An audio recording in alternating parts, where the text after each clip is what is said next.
want to talk about some emotional boundaries? How to set them, what they are, what do we do with them? What's happening? What's happening? Who am I? Emotional boundaries. Who are you? Who am I? As you all know, therapists love boundaries. Our favorite. We do. Also... We have a big boner for the big B word. And we love emotions. We love feelings. So and how to boundary them. Marrying boundaries and emotions. Let's talk about it. Let's chat. So Jen, what's an emotional boundary? Emotional boundaries is the space that we create between ourselves and other people, right? So like making sure that we are settled in our own emotions separate from other people's emotions. So we are not taking on the emotions of other people's. One of the places that this is very challenging is your parents and your partners. Exactly. It's the P's. The P's. The B's and the P's, baby. Would say it's the most difficult place to do it because also the ways in which we were unable to set emotional boundaries with our parents is often the way we're unable to set emotional boundaries with our partner. Dun dun dun. So let's talk about it. Let's chat. Okay, so we're gonna start with a good question that I think will take us off. What is the line between honoring and feeling an emotion and setting a boundary for it? Okay, so here's the deal. We feel lots of feelings all day long. Little feelings, deep feelings, complex feelings, fleeting feelings, stagnant feelings. I should write a children's book.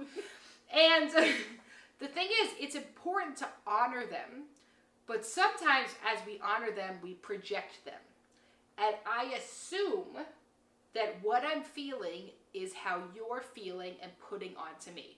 So if I am highly activated and dysregulated and I think Jen's mad at me and I'm feeling bad, I might then project that onto her and I then can't figure out what's her feeling versus what's my feeling. And that's when the boundary needs to be set. Have we ever had a time that has happened between us?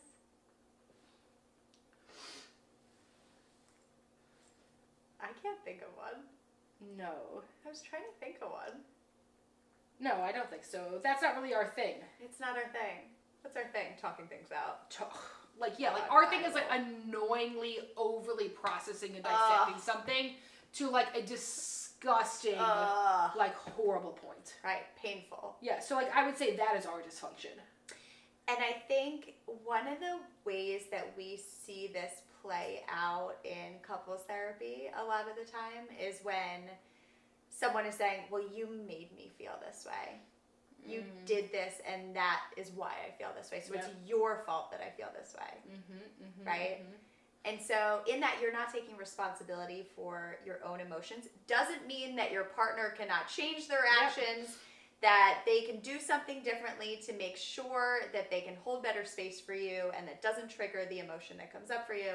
But when you don't take responsibility for your own emotion, you put that emotion in the hands of someone else, right? You say, well, unless you change, then I cannot regulate myself. I've heard this often with sex in the bedroom. Yeah.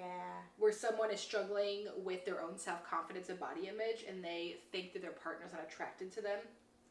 And like typically, especially if we're talking about like heterosexual men, they're like, yeah, I'm attracted to anything. And so like, it's right. Like, so it becomes this like really complex thing of like, what's mine versus what's yours. And this is very complicated, especially for a lot of us that are going through things like intergenerational trauma, trying to change our family stories and things that have been inherited. And we can really take on stuff that belongs to other people in our lives. Oh, yeah. Let's start with some more questions. Okay.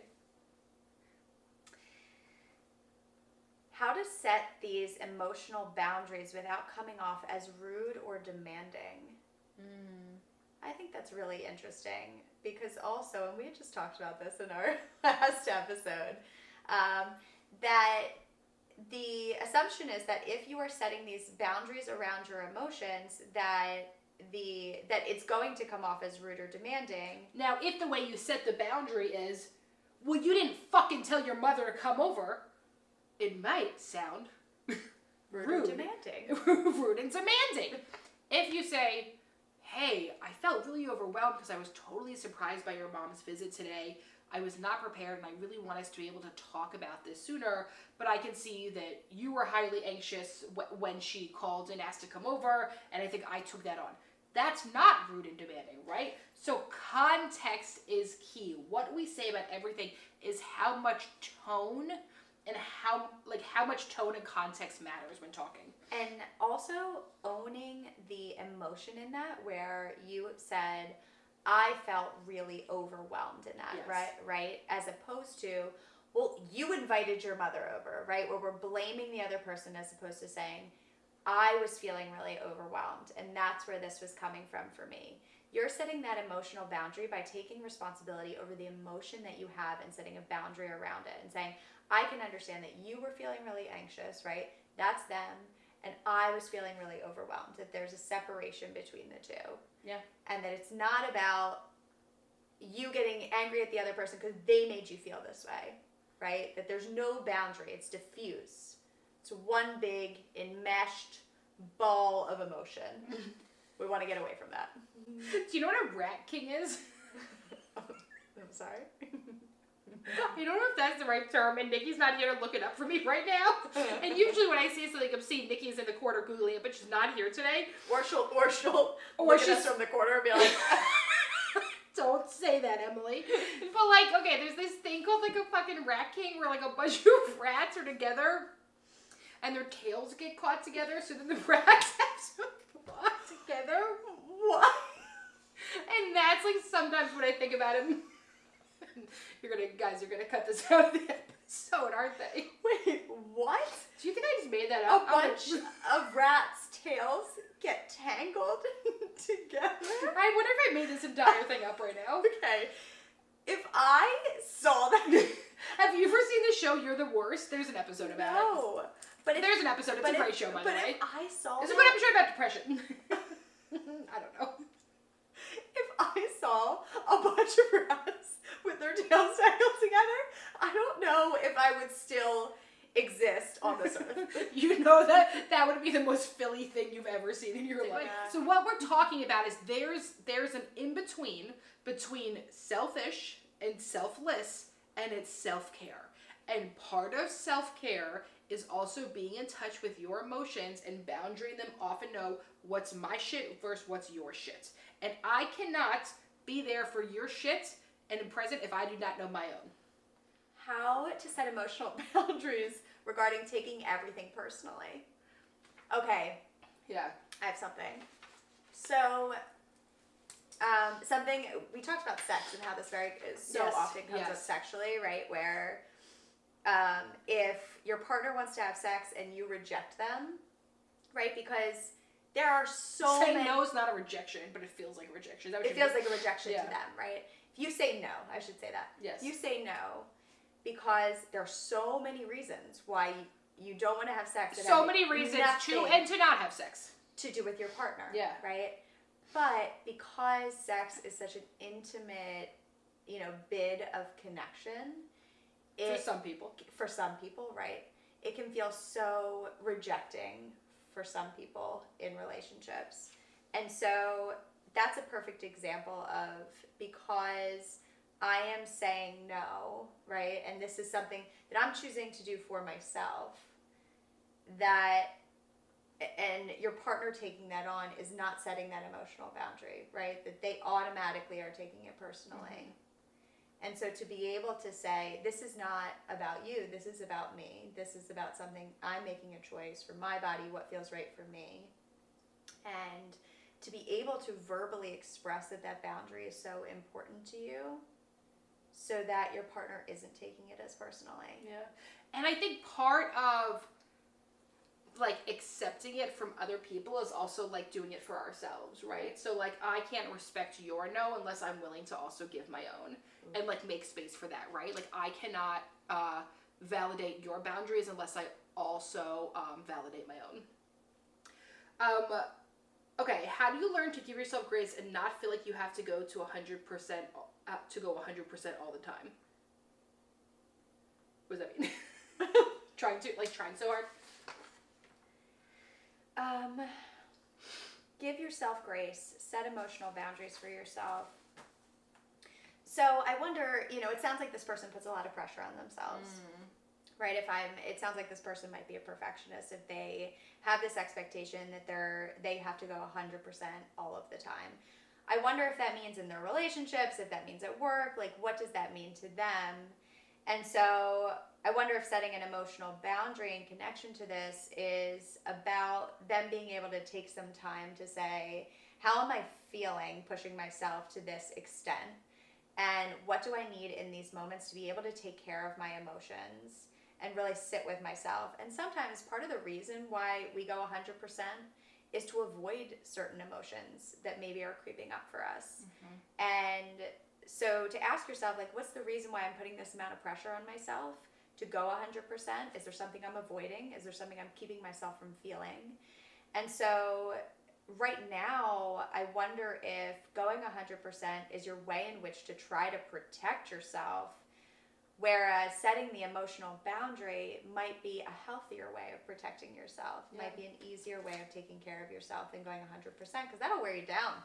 It will, and I keep thinking about this idea of like what we are in a lot of ways really talking about is emotional enmeshment, right? Which I know we have talked about boundaries in terms of like family relationships, and if I'm overly enmeshed in a relationship, if I confuse us, if I'm overly connected to someone, right? Like, and we can call it enmeshment, we can call it codependency, you can call it whatever the fuck you want, fusion. But what it's also talking about is like, then like, I don't exist separately from you. And that makes it very hard to be a functioning human without you. Oh, yeah. And so then what happens if somebody goes away or goes on, even on a vacation or a vacation to the other side of the world of living and dead, right? Like when someone dies, like, truly, like, we're not talking about, like, don't be detached. That's what I'm saying. Like, there is, like, a medium in between all of this of, like, being able to truly respect people for who they are and what they feel, and also know, like, that's not necessarily means that, like, that's how I have to feel. Yeah. I think a time in which this is really challenging in your romantic relationships is like when your partner's going through a really tough time, right? And they're coming home and you really see them struggling. And I think sometimes we confuse caring about someone with like taking on their emotion. Yeah. Right? We think that, if I really care, I need to like fully be in it with my partner. Yeah. But when you get sucked into it with your partner, it takes away your ability to really be there for them, to first be able to be there for them and also be able to be there for yourself. Because so much, if you have a partner that's sick or you have a parent that's sick, or there's so much focus on the person who's struggling, and the caregiver or someone who's taking care of the other person, there isn't that much focus, and I think the caregiver often doesn't focus on, well, I have to be there for the other person, they're struggling. But what happens is you so easily lose yourself in that, and you get sucked into it if you don't take the time to really say, how do I make sure I'm okay and I'm solid in the face of what my partner's struggling with, so that I can actually be there for them. Yeah. And so that I don't get sucked into it. So I keep thinking about it in terms of like, okay, so like let's say your mom is really mad at you. And, like, you're very close with your mother, and you do not like your mother to be mad at you. Right. And by your mother being mad at you, you then think, okay, well, since she's mad, I feel so shitty today, right? Like, you can't separate. Yeah. She could be 50,000 miles away, and, like, you could have huge physical boundaries and no emotional boundaries. Yes. So, right, so my mom's mad at me, and so, or my child's mad at me, or my partner, or my fucking boss, and then it literally ruins my entire day. It ties into one of these questions. Someone said how to stop perseverating. Yeah. Which is like exactly what you're speaking to. Yeah, So then you can't stop thinking about it. It takes up your entire day. You can't be present at work. You can't be present with your dog. You can't even watch the damn episode of Severance you want to watch. Great show. Great show. But wait till episode 9.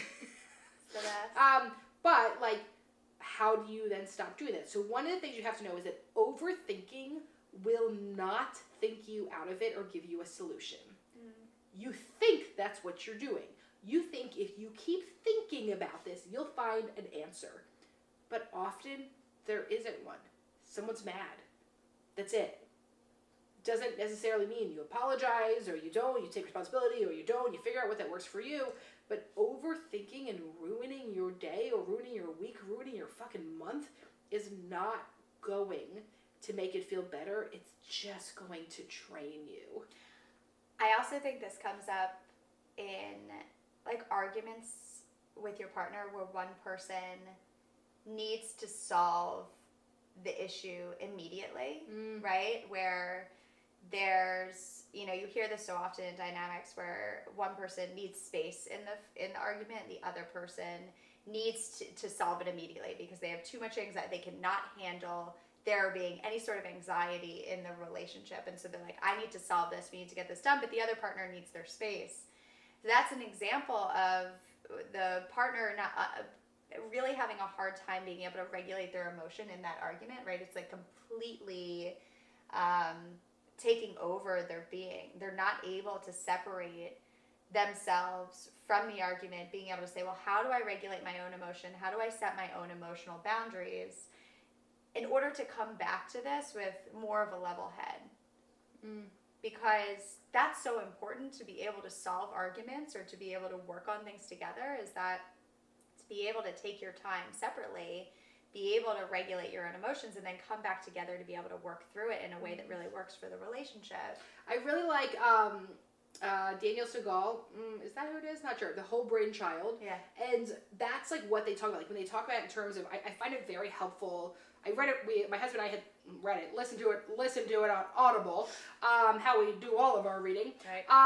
And it was so helpful in understanding like children's brain states of like, the fact of the matter is like when they're having meltdown, like it doesn't matter what you say, like they're in meltdown mode, right? So like, but I thought that this information was incredibly helpful for all of us, no matter our developmental level, because the fact of the matter is if my brain state is not able to hear or receive information, it's so pointless. Right. And same with somebody else. And so to know that about yourself, that or other people, can you see when your partner or your parent or anyone else in your life is totally dysregulated, and what do you do with that? Because if you keep going with it, it's not going to do anything.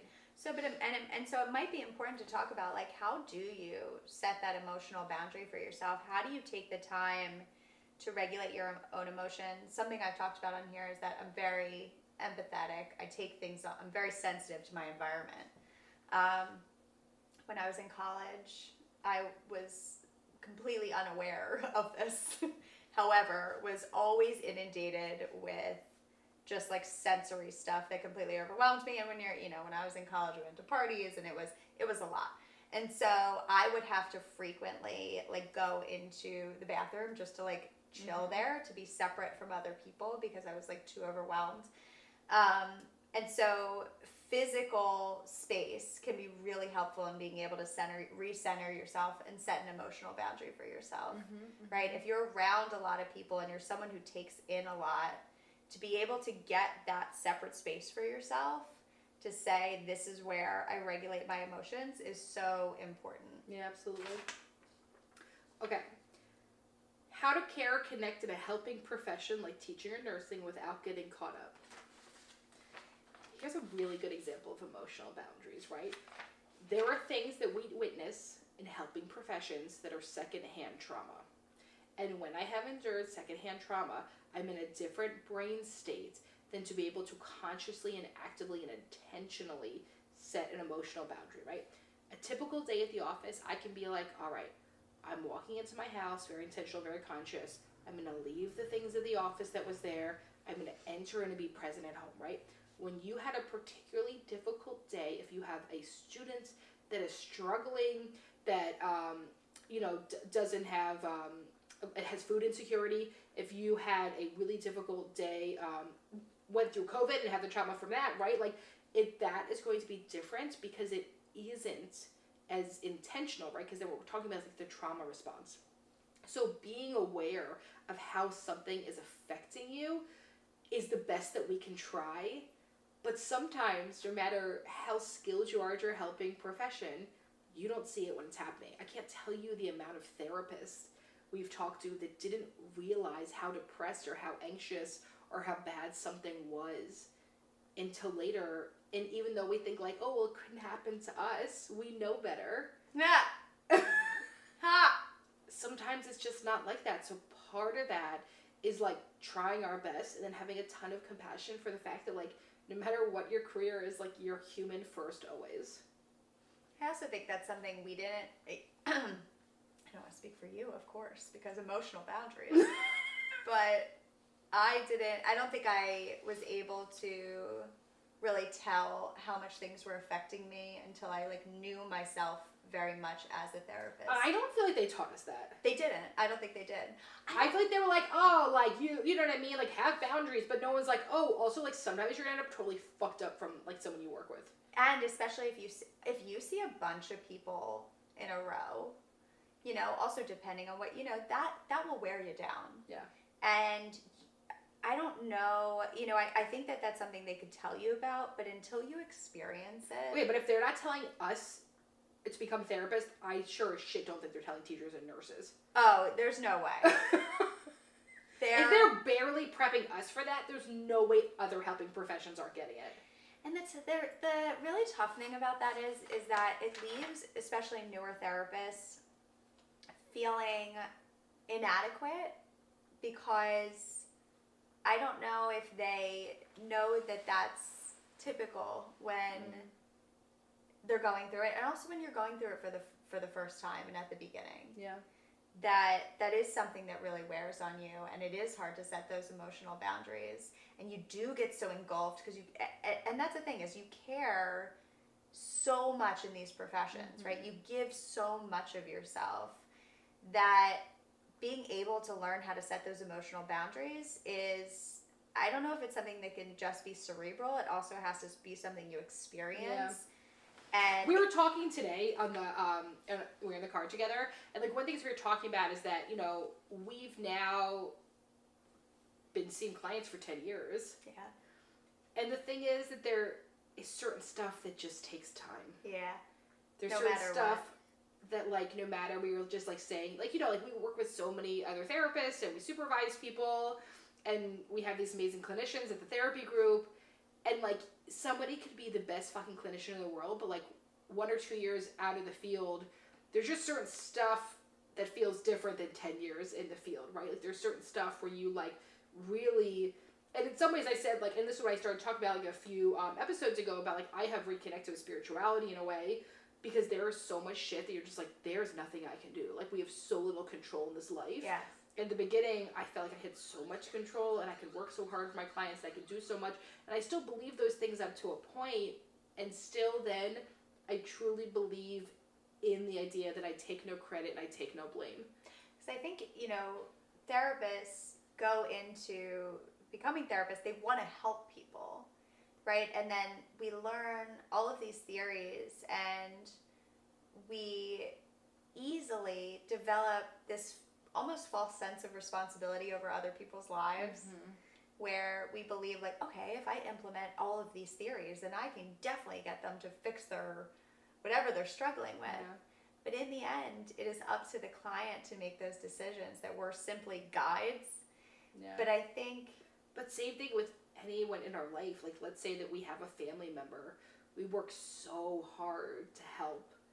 At the end of the day, like, it's still up to them. And I think that I really like this question that somebody asked, which is, how do I know, how to know when I need a boundary versus when I'm trying to control the situation? A lot of times setting a boundary is actually giving up control.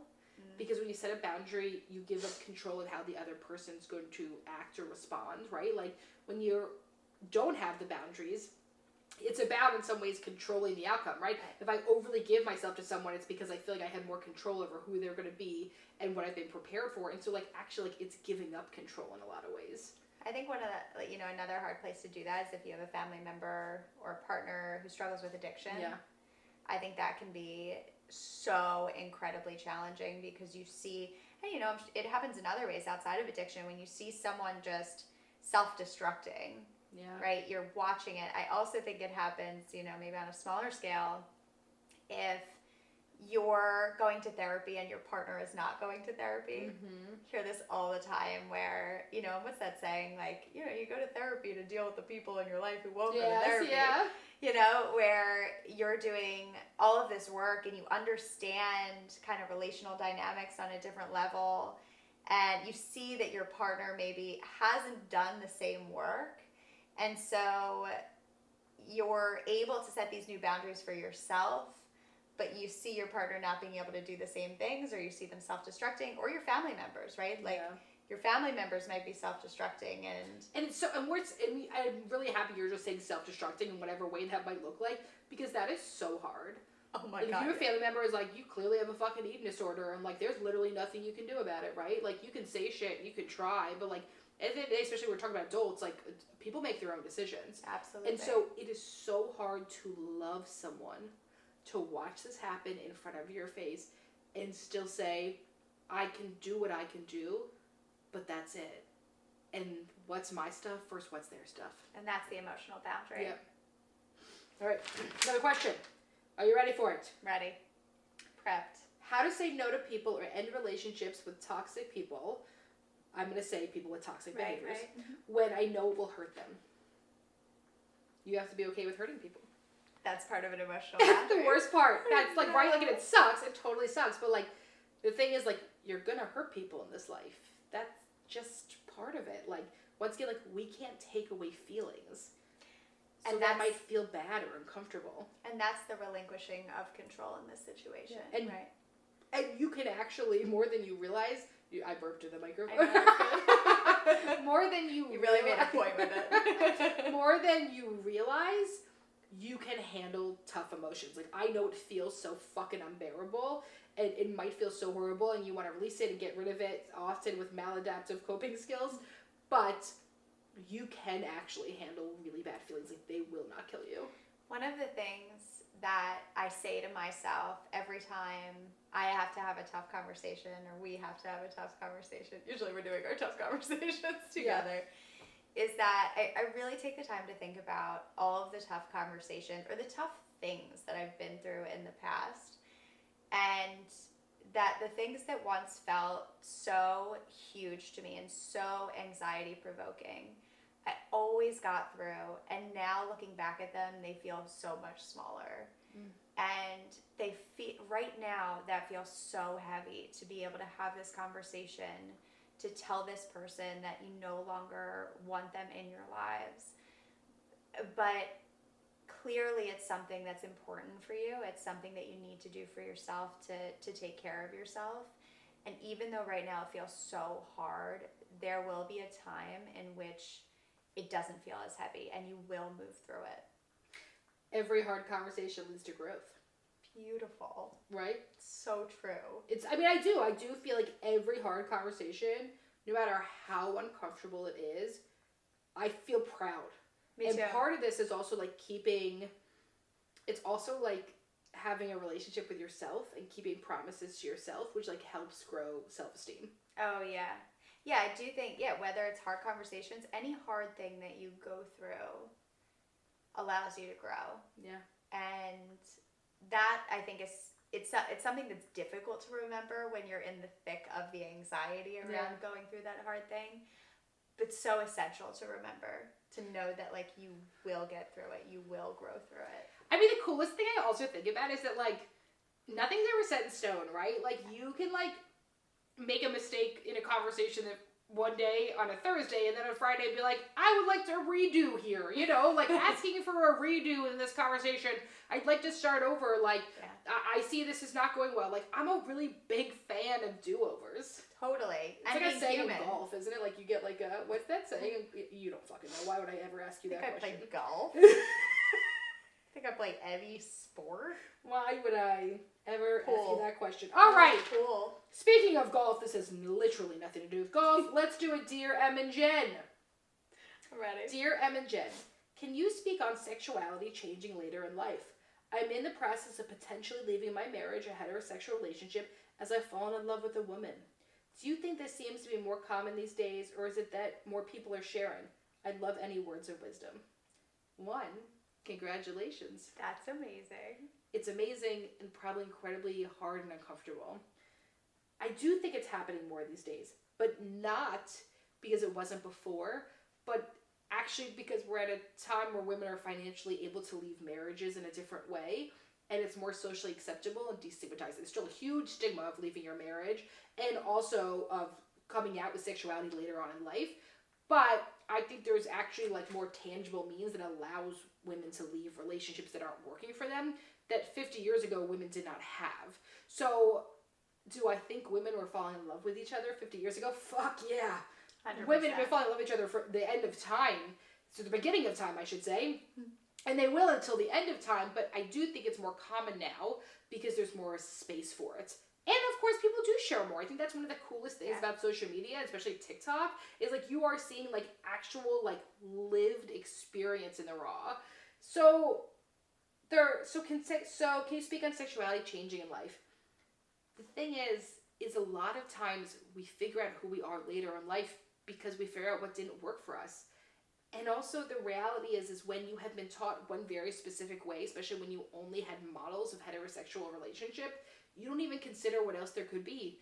And then sometimes you just fall in love with someone and it just works. And sometimes the way in which you figure out what works for you is to do the things that don't work for you. Yeah.